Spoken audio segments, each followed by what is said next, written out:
Hello बच्चों, welcome to this video. ये video है हम लोग kinetic theory of gases and radiation का क्विक रिवीजन करेंगे। ठीक है, स्टार्ट करते हैं session. Some of the basic फॉर्मूले जो भी आपके चैप्टर में है, जैसे कि आप देख सकते हो यहाँ पे आपका बॉयल्स लॉ है। Okay, let me change the pen. Okay, ये क्या है, आपका बेसिक बॉयल्स लॉ है। बॉयल्स लॉ क्या बोलता है? Pressure is inversely proportional to volume at constant temperature. Temperature आपका क्या रहता है? Absolute temperature. एब्सोल्यूट टेम्परेचर मतलब क्या होता है? टेम्परेचर इन, जब भी आपको कभी भी एब्सोल्यूट टेम्परेचर बोले तो समझ जाने का आपका टेम्परेचर क्या है, केल्विन में है। ठीक है, नेक्स्ट आपका क्या दिया हुआ है? ये आपका क्या है? चार्ल्स लॉ है। ये क्या बोलता है? Volume is proportional to what? Temperature at constant pressure. Volume is proportional to temperature at constant pressure. Then आपका ये क्या है? लॉ है आपका एवोगैड्रोस लॉ है। ये क्या बोलता है? Volume is proportional to number of moles. ठीक है, नंबर ऑफ मोल्स ज्यादा लोगे तो ऑब्वियसली वॉल्यूम तो बढ़ेगा ही। और यहाँ पे जो भी पढ़ रहे हैं, आपका मैटर क्या है? गैस है। ये भी ध्यान में रखो। ये आपका क्या है? आइडियल गैस इक्वेशन है। यहाँ पे केबी क्या है? KB is your Boltzmann constant. What is KB? KB is your Boltzmann constant. इसका यूनिट, इसका वैल्यू क्या होता है? इसका वैल्यू लेट मी गिव। यहाँ पे आप देख सकते हैं बोल्ट्जमैन कांस्टेंट का वैल्यू क्या होता है? 1.38 इंटू 10⁻23 जूल पर केल्विन। ठीक है, और यहाँ पे कैपिटल एन क्या है? आपका नंबर ऑफ मॉलिक्यूल्स है। ठीक है, आपका यानी क्या है? एवोगैड्रोस नंबर है, क्या होता है? Number of molecules. अब अपॉन ये क्या, स्मॉल एन बोला तो क्या हो जाता है? नंबर ऑफ मोल्स रहता है। ठीक है, आप डायरेक्टली यहाँ पे भी स्मॉल एन क्या देखो, इस जो नंबर ऑफ मोल्स होता है वो आपका क्या हो सकता है? इधर आपका given mass upon molar mass हो सकता है, given number of molecules upon Avogadro's number हो सकता है, या given volume of gas upon 22.4 DM cube हो सकता है फॉर गैस। ठीक है, तो ये सब फॉर्मूले है। यहाँ पे आपका देखो केवी बोल्ट्जमैन कांस्टेंट क्या होता है? आर। आर आपका क्या है? Universal gas constant. इसका वैल्यू भी ध्यान में रखो, इसका वैल्यू भी डिफरेंट क्वांटिटी में अलग होता है। जूल में 8.314 जूल केल्विन मोल इनवर्स होता है आपका। इसमें इन टर्म्स ऑफ कैलोरी 0.39 कैलोरी कुछ तो होता है। ठीक है, ये भी आपको ध्यान में रखना है। सॉरी माय मिस्टेक, यहाँ पे आपका होता है 0.2। ये जो वैल्यू है आपका, ये 0.239 नहीं होता, 2 कैलोरी होता है। ठीक है, तो ये आप एक बार चेक कर लेना, आर का वैल्यू इन कैलोरी क्या होता है? 2, कुछ तो 2.0 होता है। ठीक है, नेक्स्ट आपका क्या है? Pressure of a gas equal to pressure of individual molecule लिखा हुआ है यहाँ पे, फिर उसको इन टर्म्स ऑफ चेंज किया है आपका नंबर ऑफ मोल्स। ठीक है, ये आपका क्या है? मेन वेलोसिटी है। सी बार बोला तो आपका मेन वेलोसिटी होता है, it is mean velocity. C square बोला तो मेन स्क्वायर वेलोसिटी, और रूट ले लिया तो क्या हो गया आपका? Root mean square velocity. Then आपका नेक्स्ट फॉर्मूला क्या है? Pressure exerted by gas. ठीक है, यहाँ पे आपका चेंज किया है क्या? ये C square R M S, ये आपका क्या है? Number of molecules. N is number of molecules, M zero क्या है आपका? Mass of one molecule, and small M क्या हो गया आपका? Overall mass of gas, C square. ठीक है, इन टर्म्स ऑफ डेंसिटी भी लिखा हुआ है। फिर ये आर एम एस स्पीड दिया है। आर एम एस स्पीड से आपको क्या पता चलता है? C R M S is proportional to root temperature. ये भी ध्यान में रखो। फिर ये सब, ये बहुत इंपॉर्टेंट फॉर्मूला है 7th वाला। फिर ये आपका मेयर्स रिलेशनशिप है, C P minus C V equal to R. For monatomic gases क्या वैल्यू दिया? डायटोमिक गैसेस क्या वैल्यू है? ध्यान में रखो, ये सब भी एग्जाम में पूछता है। फिर आपका फर्स्ट थर्मोडायनामिक्स का लॉ है, D Q equal to D plus work done. आपका आइसोथर्मल प्रोसेस में इंटरनल एनर्जी जीरो होता है, दिस हीट कंज्यूम्ड और heat released equal to work done. Adiabatic process में आपका हीट एक्सचेंज क्या होता है? जीरो होता है। Internal energy is used as for work done. Heat engine का फॉर्मूला दिया है रेफ्रिजरेटर के लिए, अल्फा क्या होता है आपका? कोएफिशिएंट ऑफ परफॉर्मेंस होता है ये। ठीक है, इस फॉर्मूले में ये अल्फा तो मैंने बता दिया, कोएफिशिएंट ऑफ परफॉर्मेंस। ये जो Q2 होता है, Q2 इज सिंक का टेम्परेचर, सिंक का हीट, और हीट गिवन टू सिंक। और T2 इसको ऐसा भी लिख सकते हैं 1 - T2/T1। T2 क्या होता है? सिंक का टेम्परेचर। T1 का टेम्परेचर किसका रहता है? सोर्स का टेम्परेचर। ठीक है, तो ये भी ध्यान में रखना है, प्रॉब्लम सॉल्विंग करते वक्त आपको समझेगा अच्छे से। ठीक है, देन यहाँ से आपका पार्ट स्टार्ट होता है रेडिएशन। ये रेडिएशन पार्ट है। और ये बेसिकली ये चैप्टर 3 पार्ट में थर्मोडायनामिक्स, इसके थर्मोडायनामिक्स यहाँ से स्टार्ट होता है आपका थर्मो, और इसके ऊपर का पूरा पार्ट क्या है, केटीजी है।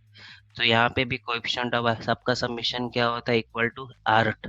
आर्ट आपका क्या होता है 1, ए क्या है कोएफिशिएंट ऑफ एब्जॉर्प्शन, आर क्या कोएफिशिएंट ऑफ रिफ्लेक्शन, टी क्या है आपका coefficient of transmission, emissive power क्या होता है, power emitted by a body per unit area per unit time. आपका स्मॉल ई क्या होता है, coefficient of emission. Kirchhoff's law of radiation क्या है, coefficient of absorption is equal to coefficient of emission. इवेंट्स लॉ, वैल्यू ध्यान में रखो, वैल्यू बहुत ही इंपॉर्टेंट है। और यहाँ पे जो वैल्यूज है इन डिफरेंट यूनिट में भी पूछता है। तो यहाँ पे आपका सिग्मा का डिफरेंट यूनिट में क्या रहता है मैं अभी बता देता हूँ, आपके बुक में ये दिया ही है। जस्ट अ सेकेंड, मैं आपको बता देता हूँ यहाँ पे इसका वैल्यूज क्या रहता है इन डिफरेंट क्वांटिटीज। एक तो अभी एक इसमें लिखा है watt per metre square kelvin raise to 4 है, इसका वैल्यू होता है अर्ग में, सीरियस में होता है 5.6 10⁻⁵ अर्ग सेंटीमीटर स्क्वायर आपका सेकेंड, और ये सेल्सियस रेज़ टू 4। ठीक है, ये वैल्यू देर में -5 आ जाता है। ठीक है, और यहाँ पे वॉट लिखा है उसको हम जूल पर, वॉट क्या होता है, पावर होता है ना, तो मैं उसको क्या लिख सकता हूँ, जूल पर सेकेंड भी लिख सकता हूँ। ठीक है, देन आपका रेट ऑफ हीट रेडिएशन, आपका स्टीफेंस लॉ बताया हुआ है यहाँ पे। ठीक है, ये पावर क्या है, rate of radiation of power, power बोला मतलब Q/T होता है यहाँ, आपका हीट रेडिएट जो हो रहा है। ठीक है, फिर rate of loss of heat, आपका सराउंडिंग टेम्परेचर भी कंसिडर किया, सिर्फ ये फॉर्मूले में क्या डाला, ये T0/4 भी डाला। ठीक है, फिर न्यूटन्स लॉ ऑफ कूलिंग, बहुत फेवरेट प्रॉब्लम रहता है न्यूटन्स लॉ ऑफ कूलिंग का, ये भी ध्यान में रखो। इसके बाद का जो पार्ट है ये सिर्फ आप ध्यान में रखो, ये ई वाला ध्यान में रखो फॉर्मूला, ये जरूरी होता है। वर्क डन ये तो जरूरत नहीं है उतना, जो मैंने मार्क किया उतना ध्यान में रखो।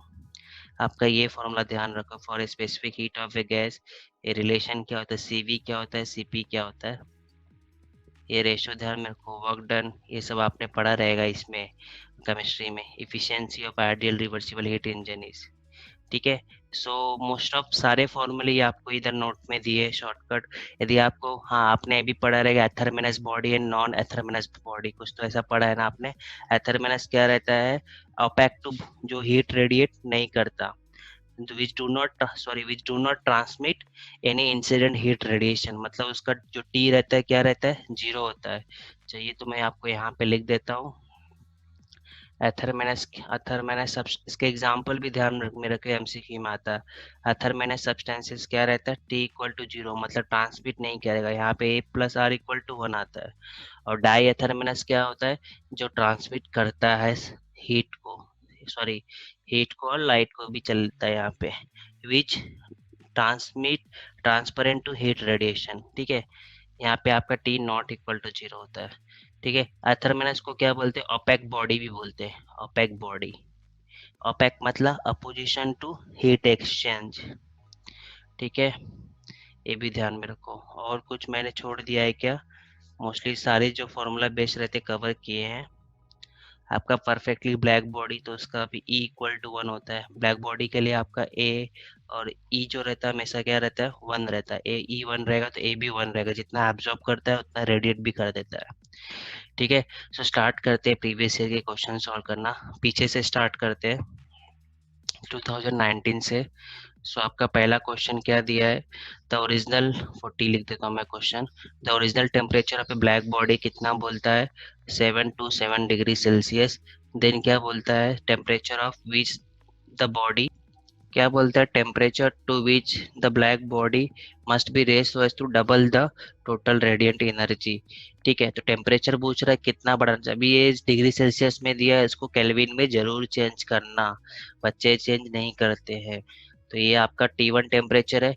अभी देखो जो आपका Q रहता है हीट, टाइम तो सेम ही रहेगा, आपका T4 होता है बाई स्टीफेंस लॉ। आपको क्या चाहिए, हीट डबल चाहिए। ठीक है, मतलब आपका Q2 इक्वल टू क्या है, 2Q1, मतलब Q1/Q2 क्या हो गया आपका 1/2। फॉर्मूला डालोगे तो आप क्या हो जाएगा, T1/4 T2/4। आपको क्या चाहिए अभी यहाँ पे, ये 1/2 कर दिया। नेक्स्ट क्या आ जाएगा आपका, यहाँ पे यदि आपने T2 इक्वल टू 1/2 का 1/4 हो गया। आपको ये क्या बोलते हैं, कैलकुलेटर में जब भी ऐसा 1/4 वगैरह दिया रहेगा तो दिया रहता है। आपको यहाँ पे निकालना क्या है, T2 निकालना है। T2 equal to T1 into 1/2 raise to 1/4। अभी इसका जो वैल्यू होता है 1/4 बोला तो देखो, इसको मैं कैसे कर सकता हूँ, मैं ऐसे कर सकता हूँ 1/2 का हाफ लिया, ओके, और ये हाफ 1/2 का मतलब 1/√2। 1/√2 कितना होता है आपका 0.707 कुछ होता है, नहीं ये 1/4 है ना, सो 1/√2 0.707 होता है, फिर उसका भी 1/√2 बोला है। तो ये तो एक जस्ट सेकंड, आई थिंक मैंने यहाँ पे कुछ तो उल्टा किया है। T2/T1 बोला तो 2/1/4 आएगा, okay my mistake. So T1 बोला, T1 का √2 कितना होता है 1.414, फिर इसका वापस √2 लेने बोल रहा है, ठीक है, समझा। तो ऑब्वियसली इसका आंसर क्या आएगा, अप्रोक्स 1 के आसपास तो कुछ तो आएगा। 1.414 बोला तो समझ लीजिए तुम्हारा क्या है 1430 भी है। इसको सॉल्व करना पड़ेगा, आपको दिया रहता है, आपको लॉग बुक तो दी में जब मैं, वैसा आपका थ्योरी पेपर होता तो लॉग बुक दिया था, मतलब पेपर वाइज होता था तो लॉग बुक रहता था पीछे। तो इस इसका मैं लॉग बुक आपको डायरेक्टली बता देता हूँ। इसका ये क्या आता है वैल्यू 1.89, और T1 आपका कितना है 1000 है। तो ये आपका टेम्परेचर कितना हो जाएगा 1189।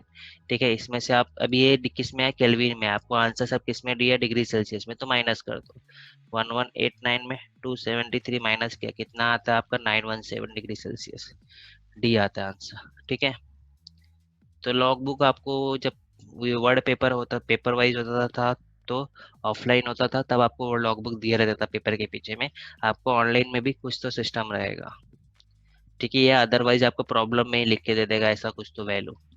39 क्या बोलता है, hot body at temperature T is kept in a surrounding of temperature T0. It keeps T time to cool from T2 कितना T2 to T2 and time T2 to T2 to T3 and time T3 to cool from T3 to T4 if आपका ये difference क्या है same है, then आपका time पूछ रहा है। ठीक है, सो यहाँ पे कैसे करोगे, आपका 39 का सी, 39 का सी क्या आएगा आपका यहाँ पे, आपका देखो कैसा होता है कि जैसे जैसे आपका स्टार्टिंग में टेम्परेचर ज़्यादा रहता है तो कूलिंग क्या रहता है आपका, धीरे धीरे आपका कूलिंग होते जाए तो टाइम क्या हो जाता है, बढ़ जाता है। तो आपका जो T2 हुआ, T2 से T3 हुआ, T3 से तो आपका time T3 equal to T2 greater than T1 हो जाएगा, टाइम बढ़ जाता है। स्टार्टिंग में टेम्परेचर कम रहता है ना, सॉरी स्टार्टिंग में टेम्परेचर ज़्यादा रहता है तो बहुत जल्दी टेम्परेचर डिक्रीज हो जाता है, उसका टाइम कम होता है। जैसे जैसे कूल होने लगता है उसका टाइम क्या हो जाता है, बढ़ जाता है कूलिंग का। सो यहाँ पे आपको समझाना, आपका देखो मैं वापस एक बार एक्सप्लेन कर देता हूँ। आपका स्टार्टिंग में टी टी था टेम्परेचर, टी से क्या हो गया T1 हुआ, T2 हुआ, और देन आपका जस्ट अ सेकेंड, यहाँ पे आपका टी से T1 हुआ, T1 से फिर T2 हुआ, और T2 से क्या हुआ T3 हुआ, ओके, फिर T3 से क्या हो गया आपका T4 हुआ। तो जैसे जैसे टेम्परेचर डिक्रीज होता है टाइम क्या होता है, बढ़ते जाता है। ठीक है, स्टार्टिंग में टेम्परेचर ज़्यादा रहता है तो कूल जल्दी होता है तो कम टाइम लगता है, इसलिए आपका आंसर यहाँ पे क्या आएगा, सी आएगा। ठीक है, नेक्स्ट प्रॉब्लम आपको क्या दिया है,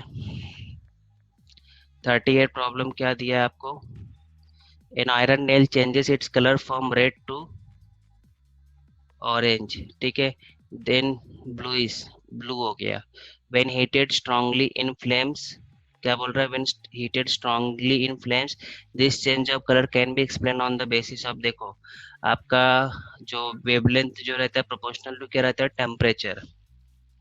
ठीक है, रेड टू ऑरेंज और ऑरेंज टू ब्लू, आपको पता रहेगा प्योर कलर। ठीक है, इसमें आपका रेड का वेवलेंथ क्या होता है, ज़्यादा होता है, देन आपका क्या आएगा, ऑरेंज आएगा, देन आपका ब्लू हो रहा है। ठीक है, अभी यहाँ पे वेवलेंथ कम हो रहा है तो ऑब्वियसली क्या हो रहा है, आपका टेम्परेचर क्या हो रहा है, बढ़ रहा है। वेवलेंथ बढ़ेगा तो टेम्परेचर, वेवलेंथ आपका यहाँ पे सॉरी, ब्लू रेड से ऑरेंज, ऑरेंज से ब्लू जा रहा है तो वेवलेंथ डिक्रीज हो रहा है, वेवलेंथ डिक्रीज हो रहा है मतलब टेम्परेचर बढ़ रहा है, तो ये बेसिकली आपका क्या है, वेन्स डिस्प्लेसमेंट लॉ, सी आएगा answer.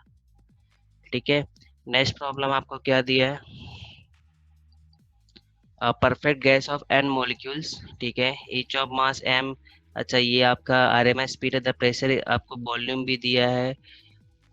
Okay, the pressure exerted by the gas on the walls of क्या वेसल, और डेंसिटी भी दिया। तो इन सब इन टर्म्स ऑफ डेंसिटी में आपका फॉर्मूला क्या होता है, इन टर्म्स ऑफ डेंसिटी आपका फॉर्मूला क्या होता है, 1/3 रो सी स्क्वायर। अभी आपने पढ़ा ना ऊपर, ठीक है। वैसे देखा जाए सी और डी ऑप्शन दोनों तो सेम ही लग रहा है, बट सी आपका क्या है, रूट मीन स्क्वायर वेलोसिटी है। देख लेते हैं एक बार फॉर्मूला आपका क्या है। ईच ऑफ मास एम दिया है, each of mass velocity is enclose in cubical vessel of volume B. Formula क्या आपको है ऊपर, आपने देखो आपका फॉर्मूला है गैस का, ये दिया इधर फॉर्मूला। m0 आपका मास ऑफ ईच एटम दिए, बरोबर। तो यहाँ पे ऑप्शन तो वैसे सारे करेक्ट दिख रहे हैं यहाँ पे। हाफ mn दिया है, हाफ mc दिया हुआ है यहाँ पे, ठीक है। ओके, यहाँ पे N M small M each of mass M बोला है, मूविंग विद वेलोसिटी बोला है, enclose in a cubical vessel of volume B. सब वेसल रो आपको डेंसिटी दिया है। आंसर तो यहाँ पे सब सेम ही है। ओके, ओके, ये रूट मीन स्क्वायर भी दिया है, भी आपका सी और डी, इसके ऑप्शन में कुछ तो इश्यू है यहाँ पे, क्योंकि आंसर तो यहाँ पे देखो, ये तो रॉन्ग है, स्क्वायर नहीं दिया है, ये वाला फॉर्मूला एन, हाँ यहाँ पे ए भी रॉन्ग है, चलो ये भी रॉन्ग हो जाएगी, यहाँ पे एन नहीं दिया है। ये वाला राइट है, हाफ 3c² आए थे, बट ये ऑप्शन दोनों तो सेम ही है, यहाँ पे भी कुछ रहेगा, वो प्रिंटिंग मिस्टेक रहेगा, ठीक है। तो यहाँ पे आंसर आपका क्या ले रहा हूँ, सी ले रहा हूँ। इसमें स्क्वायर नहीं है, यहाँ पे एन नहीं है, सी बता रहा हूँ आपको मैं। 36 देखते हैं, 36 क्या प्रॉब्लम है आपका। 36 में क्या दिया, the ratio of RMS velocities hydrogen molecules to oxygen molecules at 273 is, molecular weight of hydrogen दिया है और एन ऑक्सीजन दिया। फॉर्मूला क्या होता है आपका आरएमएस स्पीड का, सी आरएमएस इक्वल टू क्या होता है, √3 RT/√R3 RT/m। मतलब जो सी आर एम एस रहता है आपका, मोलिकुलर मास का क्या होता है, रेसिप्रोकल होता है। आपको किसका पूछा हुआ है, ratio of velocity of hydrogen two of oxygen, ठीक है। तो ऑक्सीजन का कितना होता है, 32 होता है, ये 16 होता है, कितना हो गया 16 है, कितना आएगा आपको 4 आएगा, ठीक है। 35 kinetic energy per unit volume, kinetic energy per unit volume आपका क्या होता है, 3/2 पी होता है, ठीक है। तो आपको क्या बोला, पी पूछ रहा है, तो काइनेटिक एनर्जी ई दिया, क्या आएगा आंसर आपका, 2E/3 आएगा। आंसर क्या आएगा आपका, डी आएगा, ठीक है। यहाँ पे आपको आंसर कितना आया था, 4:1 डी आया था, ठीक है। तो आपका ये हो गया, ये हो गया, ये हो गया। 34 क्या दिया आपको, 34, the RMS speed of oxygen molecule in gas is U if the temperature is doubled and the molecule dissociate into two atoms, the RMS speed, ठीक है। 34 में क्या आएगा आपका, मॉलिक्यूल्स क्या हो रहा है, देखो सी आर एम एस क्या होता है आपका, √3 RT/m होता है। नंबर ऑफ मॉलिक्यूल्स डबल हो जा रहा है, तो इसको देखो मैं और मॉडिफाई करता हूँ। आर को मैं क्या लिख सकता हूँ, KNT। के क्या होता है आपका, बोल्ट्जमैन कांस्टेंट होता है, ठीक है। So C R M S आपका क्या हो गया, proportional to number of molecules और प्रोपोर्शनल टू क्या, टेम्परेचर। आपका C1/C2 लिखा मैंने, स्टार्टिंग में आपका एन था, टी टेम्परेचर था, बाद में नंबर ऑफ एक मॉलिक्यूल आपका दो एटम में डिसोसिएट हो गया, और टेम्परेचर भी क्या बोल रहा है आपका यहाँ पे, टेम्परेचर इज डबल्ड, ठीक है। तो ये क्या हो गया आपका, C1/C2 इक्वल टू 1/2 आ जाएगा। C2 क्या हो गया आपका, 2C1 2U। आंसर क्या आएगा आपका, सी, ठीक है। नेक्स्ट क्या आएगा आपका, 33, ऐसा unit in dimensions of Stefan's constant. अभी देखो Q/80 is proportional to equal to क्या होता है, σT⁴। सो सिग्मा क्या हो गया आपका, QA/T/4। Q/A इसका यूनिट क्या आएगा, joule metre square time inverse second inverse, और केल्विन रेस टू -4। तो आपका यहाँ पे एक सेकेंड ना, सिग्मा दिया है T4 ऑब्वियसली नीचे ही आएगा।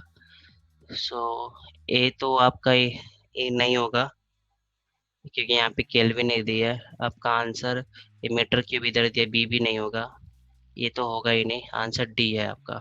और इसका डायमेंशन भी ध्यान में रखो स्टीफेंस कांस्टेंट का, M1 L0 T-3, ठीक है। क्योंकि आपका यहाँ पे एरिया तो नीचे ही है ना, आपका ये क्या होता है, M1 हीट है ना, T-2 होता है, आपका एरिया नीचे है तो ये तो चला गया, और T एक नीचे थे -3 हो जाएगा, ठीक है। और टेम्परेचर है तो K⁻⁻⁴ आएगा।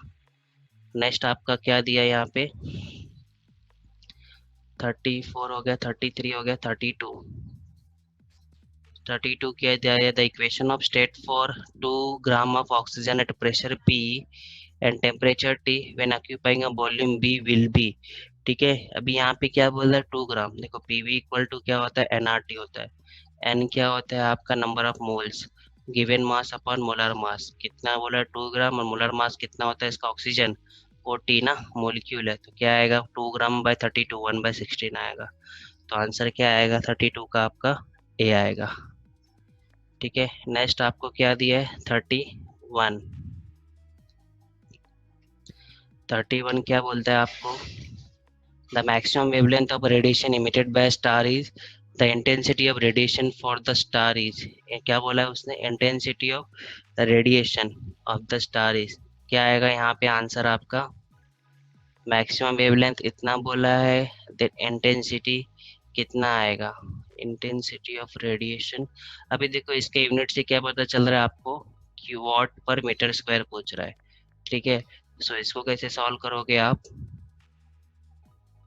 देखो यहाँ पे आपको इंटेंसिटी मतलब Q/80 निकालना है, Q/80 निकालना है, और क्या होता है σT⁴। पहले तो टेम्परेचर निकालोगे, टेम्परेचर कैसे निकालोगे, आपका लैम्डा मैक्स भी अपॉन डी होता है। तो लैम्डा मैक्स कितना दिया आपको, 289.8, ठीक है। आपका इन्वर्सली रहता है, तो आपका ये कितना हो गया -9। वी का value is given how much, 2898 10⁻⁶, ठीक है। ये आपको टी मिल गया, आपको ये चाहिए सिग्मा। तो देखा जाए तो आपको आंसर कितना आएगा, ये -6 है, और ये तो मैं यहाँ पे क्या करता हूँ, इसको मैंने माइनस, मैंने इसको भी यहाँ पे खींचा, -10 हो जाएगा। तो ये अप्रॉक्स कितना हो जाएगा, 289 का स्क्वायर, और कितना हो जाएगा -16 आ रहा है टेम्परेचर आपका, ठीक है। सो ये प्रॉब्लम में आपका आंसर कितना आएगा, 16 दिया है, और ये कितना -16, सॉरी यहाँ पे ये मैंने फॉर्मूला यूज किया, lambda max T into B होता है। सो आपको जो T आएगा B equal to lambda max है, B का वैल्यू क्या दिया हुआ है 2898 10⁻⁶, और लैम्डा मैक्स कितना दिया 289.8, इसमें से यदि मैंने आपको यहाँ पे खींचा तो ये -10 हो जाएगा, एक कट के कितना आएगा आपका T इक्वल टू T⁴, ठीक है। टेम्परेचर आपको कितना आ गया T⁴। आपको अभी यहाँ पे टेम्परेचर डाल दिया, तो सिग्मा क्या होता है 5.67 10⁻⁸ होता है, T⁴ डाला, और 4 है ना, इसका 4 करोगे, पावर है ना 4, तो कितना हो जाएगा सॉरी 10⁻16 आएगा, ये कितना हो जाएगा -8 + 8, आपका आंसर क्या आएगा प्लस बी आएगा आंसर, ठीक है। नेक्स्ट क्वेश्चन 30 क्वेश्चन क्या दिया आपको, if alpha is the coefficient of, क्या बोला है, molar sorry performance of refrigerant Q1 is the heat released to the hot reservoir and then heat extracted from the cold reservoir Q2, then आपका answer क्या होगा। तो alpha देखो, alpha क्या है, कोएफिशिएंट ऑफ परफॉर्मेंस, वो क्या होता है आपका heat extracted from reservoir upon work done, ये आपने फॉर्मूला जस्ट अभी देखा रहेगा, Q1 - Q2। आपको क्या चाहिए यहाँ पे, Q2 चाहिए, तो बस आपको रीअरेंज करना है, तो 1/α करो, Q1 - Q2 क्या करो, सेपरेट कर दो, Q1 - Q2 -1, 1/α + 1 Q1/Q2, ये क्या हो गया आपका 1 + α/α Q1/Q2। आपको क्या चाहिए Q2 चाहिए, तो क्या हो गया alpha upon 1 plus alpha into Q1। Answer क्या आएगा आपको, आंसर क्या आ गया आपको यहाँ पे, बी आ गया। ठीक है, नेक्स्ट क्वेश्चन आपको क्या दिया यहाँ पे, 29। 29 में क्या दिया, सीपीएन से भी आपका क्या है, मोलार स्पेसिफिक हीट अपने ideal constant pressure constant volume, if lambda is a ratio of two specific heat, okay, then आपका सीपी इज इक्वल टू, तो देखो आपका जो, मैं इसको सॉल्व करना पड़ा, वैसे तो आंसर मैंने आपको ऑलरेडी ऊपर बताया हुआ है, ये आपका क्या है, लैम्डा है। ठीक है, आपको यहाँ पे सीपी एडजस्ट करना है आपको, तो पूछा क्या है आपको, सीपी पूछा है ना, तो क्या करो यहाँ पे आप सीवी को रिप्लेस कर दो, तो यहाँ पे सीवी इक्वल टू क्या हो जाएगा, सीपी बाय लैम्डा, पुट करो इधर CP minus CP by lambda, आप सीपी को क्या ले लो, कॉमन ले लो, 1 माइनस लैम्डा, तो आपका सीपी है लैम्डा माइनस 1 लैम्डा, तो आपका सीपी क्या हो गया, R lambda upon lambda minus 1, तो आपका आंसर क्या आएगा यहाँ पे, ए आएगा आंसर। ठीक है, नेक्स्ट प्रॉब्लम, इसको मेयर्स रिलेशनशिप बोलते हैं, ये रेशियो रहता है, ठीक है, कोई भी दो स्पेसिफिक हीट का। 28, heat energy is incident on the surface at the rate of, क्या बोला है आपका, रेट कितना बोला है, 100 जूल पर मिनट बोला है, मतलब 10 जूल पर सेकेंड। एक कोएफिशिएंट ऑफ एब्जॉर्प्शन कितना दिया, 0.8, कोएफिशिएंट ऑफ रिफ्लेक्शन कितना दिया, 0.1, the heat energy transmitted by the surface, heat energy transmitted by the surface in 5 minute, 5 minute कितना दिया आपको, 5 इंटू 60 सेकेंड। ठीक है, सो आपको Q amount of heat incident हो रहा है, आपको पूछा क्या है यहाँ पे, heat energy transmitted in 5 minutes. ठीक है, तो पहले तो आपका क्या कर लो, यहाँ पे heat incident on the surface at the rate of इतना बोला हुआ है, okay, if the coefficient of जैसे 0.8 है, सरफेस इन 5 मिनट्स, तो यहाँ पे आप क्या करो, हीट एनर्जी ट्रांसमिटेड, ओके, यहाँ पे आपको पर मिनट कितना मिनट पर मिनट दिया, हीट एनर्जी ट्रांसमिटेड पर मिनट कितना दिया है यहाँ पे, जस्ट अ सेकेंड, इसको प्रॉब्लम में क्या दिया पर पढ़ने देना मुझे। सो यहाँ पे देखो आपका जो ये रहता है coefficient of transmission, Q upon क्या होता है, क्यू टी अपॉन क्या होता है, क्यू होता है, आपको ये क्यू दिया हुआ है। ठीक है, तो क्यू टी इंटू क्या हो गया, टी इंटू क्यू, आपका ए आर क्या, 0.8 0.1, आपका टी क्या हो जाता है, 1 माइनस ए प्लस आर, कितना का माइनस करोगे, 0.1, तो ये 0.1 आ गया आपका, पर मिनट हीट ट्रांसमिटेड कितना दिया, 1000, तो आप हीट इंसिडेंट दिया है 1000 पर इनसे, तो कितना ट्रांसमिट करेगा पर मिनट, 100 जूल पर मिनट ट्रांसमिट कर रहा है। आपको कितना चाहिए, 5 मिनट में दी, 1 मिनट में 100 जूल करे तो ऑब्वियसली 5 मिनट में कितना करेगा वो, 500 जूल, राइट, ऐसा करना था प्रॉब्लम। नेक्स्ट प्रॉब्लम क्या दिया आपको, 27 आई थिंक सेम रिपीट है जो मैंने अभी यहाँ पे किया, इसका आंसर क्या है आपका, डी। 27 क्या दिया है आपको, मोलार स्पेसिफिक हीट दिया है, यहाँ पे आपको ए दिया है। अच्छा, इसमें क्या पूछा है आपको, सीपी पूछा था 29 में, यहाँ पे भी आपको क्या पूछा है, सेम एज क्या है, 29 है, तो ये वापस कर देता हूँ मैं आपके लिए, सीपी माइनस सीवी क्या होता है आपका, आर होता है, और सीपी बाय सीवी क्या होता है आपका, ये सिंबल, यहाँ पे आपको सीपी को रिप्लेस कर दो, सीपी क्या आएगा आपका, CV minus CV R, CV common ले लो, 1 माइनस आर, तो आपका सीवी क्या हो गया, आर अपॉन 1 माइनस, तो आप आंसर आपका क्या आएगा, डी आएगा। ध्यान में रख लो ना फॉर्मूला, सीवी के टर्म्स में आर बाय, सॉरी मैंने लगता है वापस सिग्मा माइनस, ये आपका ये माइनस होगा, इसका सिंबल आई थिंक मैं भूल गया क्या था इसको, ये गामा ही दिया है आपको, गामा -1 ऐसा आएगा। ठीक है, नेक्स्ट प्रॉब्लम आपको क्या दिया, 26, an ideal gas off pressure has a pressure कितना बोला है आपका, पी वॉल्यूम, वी बोला है, टेम्परेचर कितना बोला है आपको, T, M is the mass of each molecule, K is your Boltzmann constant, then density of क्या बोला है, गैस बोला है। तो देखो पीवी इक्वल टू क्या होता है, एन आर टी होता है, एन क्या होता है, एम बाय आर टी होता है। ठीक है, तो यहाँ पे जो आपका जो मास है, मैं उसको क्या कर सकता हूँ, रिप्लेस कर सकता हूँ। ठीक है।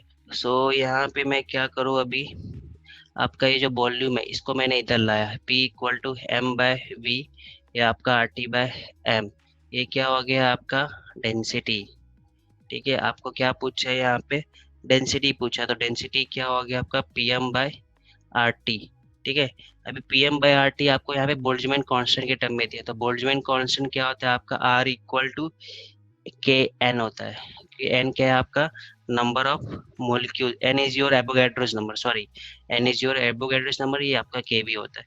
तो यहाँ पे क्या लिख दिया मैंने, के बोल्ट्जमैन कांस्टेंट और एन है आर की जगह पे, और टेम्परेचर टी हो गया।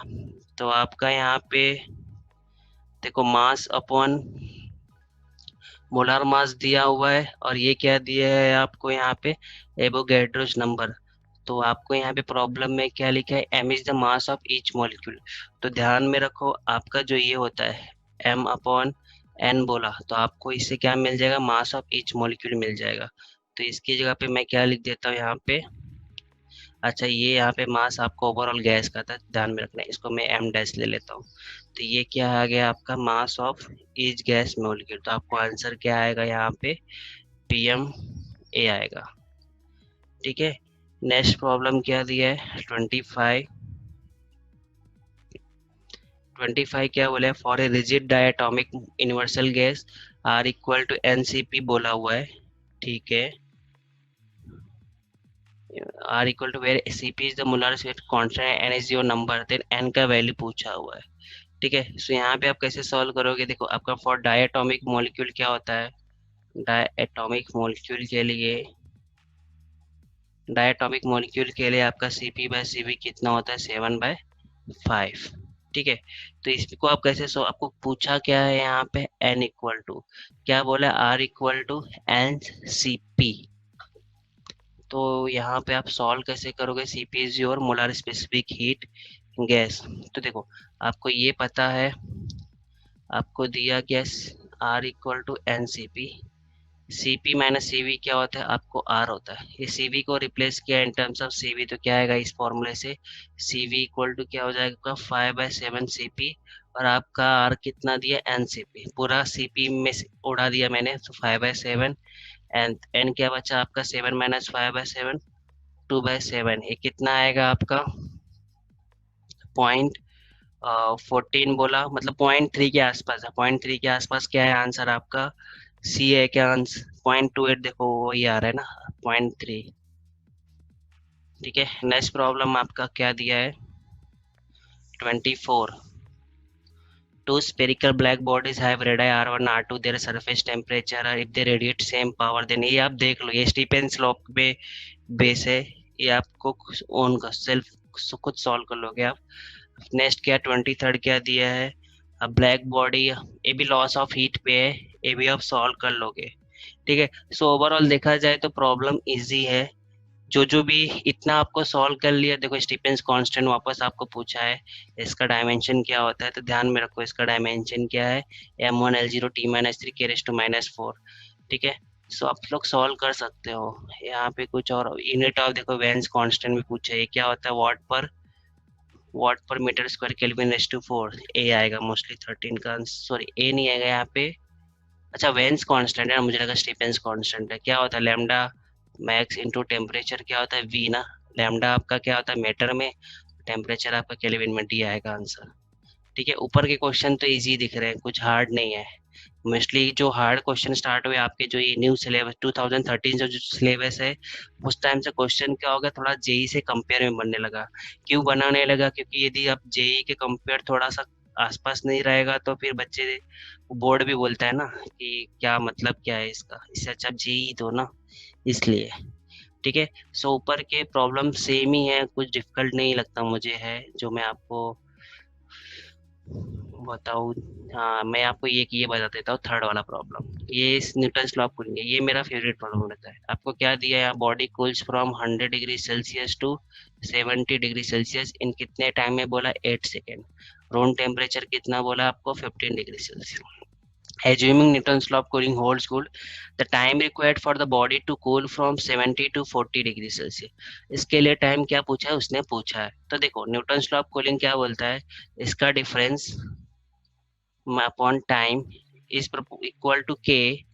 इसका एवरेज कितना आएगा, 170, 170 बाय 2 माइनस क्या, थीटा जीरो, थीटा जीरो कितना दिया है आपको, 15। ठीक है, नेक्स्ट वाले का क्या आएगा, 70 माइनस 40, इसका टाइम कितना दिया था वो आपको 8 सेकेंड बोला है ना, तो मैं यहाँ पे 8 सेकेंड लिख देता हूँ। नेक्स्ट वाले का टाइम पूछा है, यहाँ पे आएगा 70 बाय 70 प्लस 40 कितना होता है आपका 110, ये इसका 15। इसको आप सॉल्व करोगे, देखो मैं यहाँ पे चाहिए तो 100 माइनस 70 कितना आएगा आपका 30/8, और इधर कितना आएगा 70 माइनस 40 कितना आएगा 30/t। एक एक है तो कैंसर, 170/2 कितना आएगा आपका 85 आएगा। 85 में से 15 गए कितना आएगा आपका 70, राइट ना।